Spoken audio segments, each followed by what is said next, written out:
It's the ultimate travel guide from the people who know it best. Weekends with Yankee. Back in the test kitchen, Amy takes inspiration from her Sandy Pines trip to cook up a decadent s'mores tart with bruleed marshmallow topping. So I had a lot of fun making gourmet s'mores at Sandy Pines, but now I want to take the idea of gourmet s'mores and turn it into a dessert that I can make at home without live fire. So I'm going to just start out with a cup of cream, and I'm going to put this over heat. Now I just want to heat this up so it's gently simmering just at the edges, really gentle, and now I'm going to make my crust. So I've got 12 graham crackers, and I'm just going to break them up and put them in here. I'm going to add 7 tablespoons of salted butter.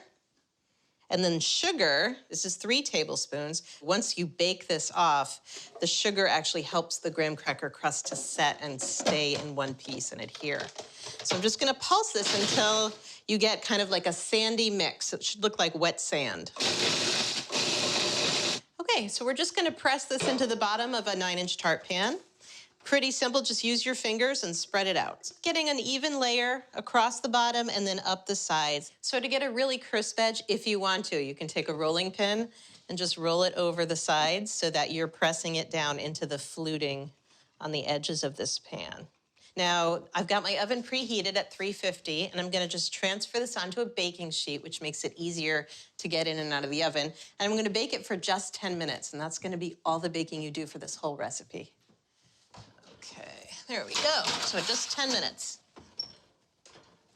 Okay, so my crust is ready. I'm gonna just take this out of the oven now.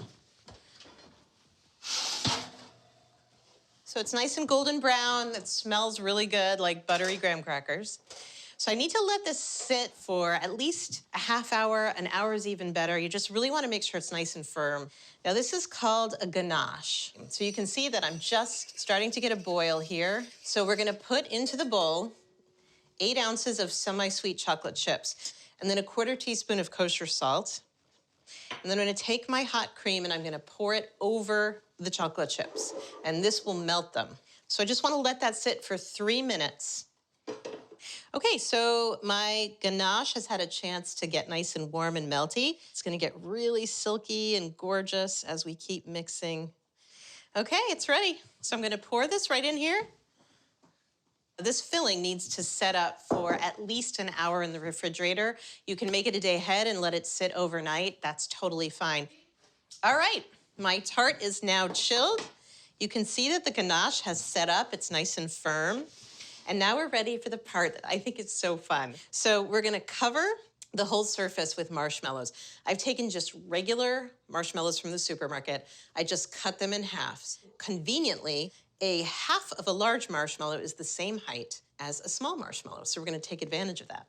So I'm gonna start around the outside and just lay them around. I've got about 19 large marshmallows will fit a 9-inch pan. If you have kids in the kitchen, this is a great project to get them to help with. You can give them a marshmallow as a bribe. I think I've got room for one more. Okay, now to make it look extra pretty, I'm gonna take these mini marshmallows, the kind you buy for hot chocolate. I'm just gonna fill the holes in. I think this is adorable. So this is gonna go back on my sheet pan. I'm gonna turn on my broiler to high, and I'm gonna set a rack so that it's about 7 inches below the heating element. Okay, so we're gonna broil this baby. I've got my broiler preheated, and I'm going to stay right here the whole time. Keep a really, really close eye on this because it goes fast. It's about 45 seconds. See that color's happening? So I'm gonna turn my sheet just to try to get even browning. Look how fast that is. We're getting really close. I think I'm gonna take it out now. All right, let's take it over here and try a slice. Okay, it's not very hot, so I'm gonna lift this up. This will allow me to unmold the tart. Here we go. Be very careful. Okay, so I'll let that slide down, and I'm gonna lift this up and bring it over here. And I'm gonna make a careful cut through the marshmallows, through the chocolate, and down to the graham cracker crust. Here we go. That is a pretty slice of pie. The question is this better than s'mores cooked over a campfire? We'll see.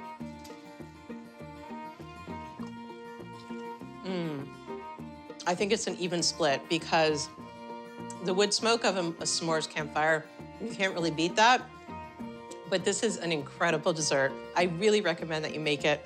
And if you want to make this or any of the other delicious recipes that we make on the show, you can visit weekendswithyankee.com.